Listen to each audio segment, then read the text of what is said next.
Well, I quit my job. I'm gonna answer like all the major questions that you guys asked me in a minute, but basically the long and short of it is I've worked in the corporate beauty industry for about the last 6 years, specifically in influencer marketing and like social media. I started more in social and then kind of ended in influencer marketing. So basically what you see me as, I was doing the other side for the brands that I was working for, which most recently was Ilia Beauty, and prior to that was Caudalie. It's a French skincare brand. And I interned all throughout college at like different beauty brands. And then as you likely know, because you're here watching this video, I also was simultaneously creating content on the side, which I've kind of always done, but started really taking it more seriously in the last like 2 years since COVID. And truly, if you had asked me 2 years ago, I would have thought it's like never possible to do something like this full time. And even though I like worked in the industry, I'm working on like contracts, seeing rates all day, it was like hard for me to fathom doing this full time because I'm not like a macro influencer, right? As it stands today, I have like 57,000 Instagram followers, which is not nothing, but it's small, and like 35,000 TikTok followers. So I like truly never imagined that I would quit my day job for this. But the creator industry is growing like crazy, and I'm so grateful to be part of this. I just love what I get to do. I love like building relationships with people like you, and it feels like I get to build something for me, which I think a lot of people can understand. Like working in corporate life, while it can be amazing, at the end of the day, you're building someone else's dream. Never thought of myself as an entrepreneur, but I guess that's what this is. All right, I could rant for days, but I feel like it's all gonna be answered in your questions, so let's get into it. Number one, someone said, this is the most obvious, but why did you leave your job? I'll keep this answer short because I feel like I already answered it, but basically it's to work for myself full time doing content. Over the last 2 years, I've kind of like juggled both as I've started to like take content more seriously, but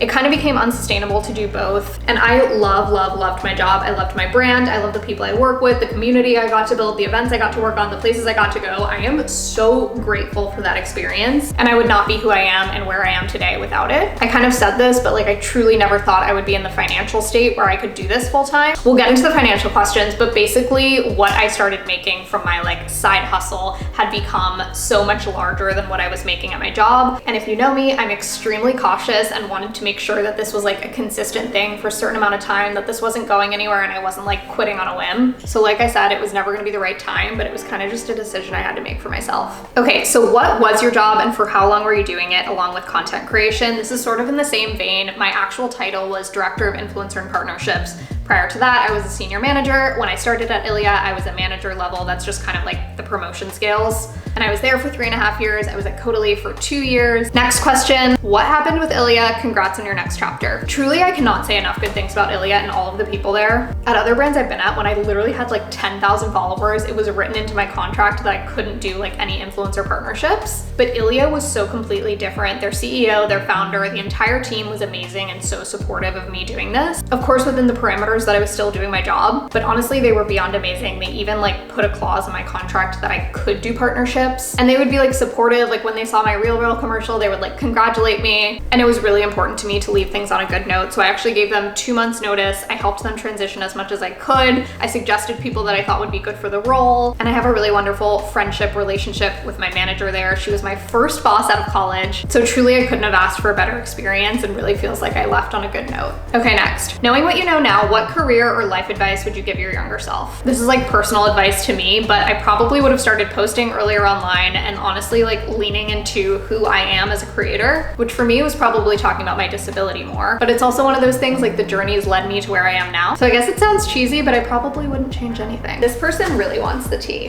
What did you hate about your job? I would see your stories and I wish I'd had your job. Honestly, I didn't hate a ton about my job. Full disclosure, like what people would see is obviously the glamorous highlights. Most of what I would do all day, every day is like being on 8 different Zoom calls a day. So I really did love the job. I'm a people person. I love building relationships, and that's what my job is at the end of the day. But every job has not so fun things at times. Okay, there's quite a few questions about just like general advice, getting into the beauty industry, working in influencer marketing, and then like transitioning careers. I don't have the magic secret sauce, but my advice is always build relationships with people. I've always found my jobs through word of mouth and just personal relationships I've built with people. And it sounds so simple, but like good work ethic. If you're a hard worker, like past bosses will recommend you to future jobs. They'll think of you when they move companies. And that's kind of how it happened for me at Ilia. My boss was my prior boss at Caudalie, and she brought me over. So my simple advice is network, build relationships, follow it up with showing them how hard you can work. Okay, how did I get started and tips for starting a business as a creator? Well, the thing about creating is you kind of can't start it as a business. You just have to start somewhere. For me, that was like 2-3 years ago. ago in COVID, I had extra time and I was like, I actually want to start posting again. When you're starting, it's like a lot of learning curve, but just stay consistent with it. I do think it's helpful to think about what your differentiators are and like what makes you unique. I would say have fun with it, start somewhere, and really be consistent is the big thing. I need to take my own advice a lot of the time, but if I was taking my own advice right now and I was starting afresh, I would probably start on TikTok because I feel like right now it's the fastest place to grow. I would think about what differentiates me. I would come up with like 3 to 5 content buckets. Like that might be for me, my Disabled Fashion Girly series is one, maybe travel is one,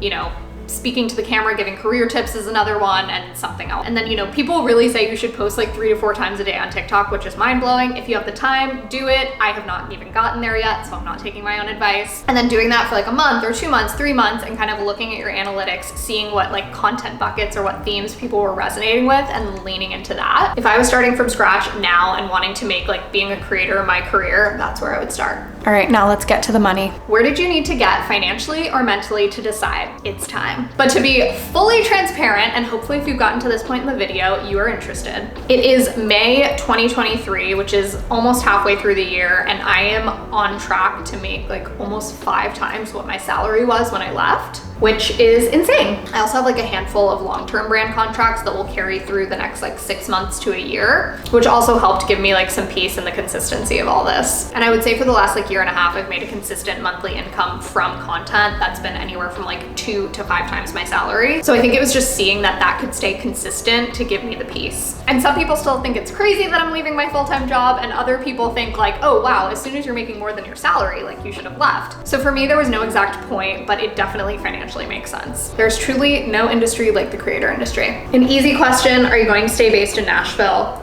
Yes. Country girl for life. No, but actually it really does feel like home, and I can't see myself anywhere else right now. Would love to know about the transition from salaried to self-employed. Well, that's what I'm gonna figure out this month. A few tips: find a really good accountant. I found one and he saved my life. My next step is I need to find health insurance. I did incorporate about 2 years ago now, so I'm a little bit ahead of that. I'm actually an S Corp. That's just what I found works best for me. How do you continue to be persistent as a content creator and your work-life balance? Honestly, I feel like the consistency is a little bit hard for me lately. I'm sure other creators can agree. You go through like ruts of creativity and inspiration, and then just kind of like dry spells or like writer's block, creator's block. For a while I was pretty burnout and like really bogged down just between like working, and then, you know, as this has picked up, which is such a blessing, like, you know, working on campaigns obviously is the priority. Like I have deadlines to meet, and then organic content and just like creating for fun always takes the back burner. And I'm excited to have like the creative headspace to create for myself again. Okay, last question. What inspired you to take this path in your career? Anything you're excited, scared about? I'm excited about everything and scared about everything. I kind of want to end this just acknowledging that this truly is a dream job for me. Like I really love this. I know so many people can complain about this and there can be downsides to the job, but truly at the end of the day, I mean, I cannot deny that this is a dream job. I get to work with brands that I've loved for years. I get to do new things every day. I get to be myself online. And then for me, it's really important to like normalize and advocate for those with disabilities. That's my true mission and passion at the end of the day. So what am I doing with my life? Great question. I really want to focus on creating for myself. So expect lots more content in the months to come. I feel like eventually I'll take on a little bit of consulting because I like can't keep myself out of the brand side. I just love it so much, but I'm trying not to rush into it too soon, but I probably will take on a few clients on like the influencer marketing side. And I really want to just get deeper in the disabled community, like meeting other disabled creators in the modeling space, in the personality space, because I'm very purpose driven and I feel like I was born this way for a reason. So I feel like that's my calling and I want to be part of it. Other than that, I'm just figuring it out. But if you've made it this far, thank you. I really do love you. I appreciate you. Thank you for supporting me along this weird, crazy journey. I'll see you soon. Bye.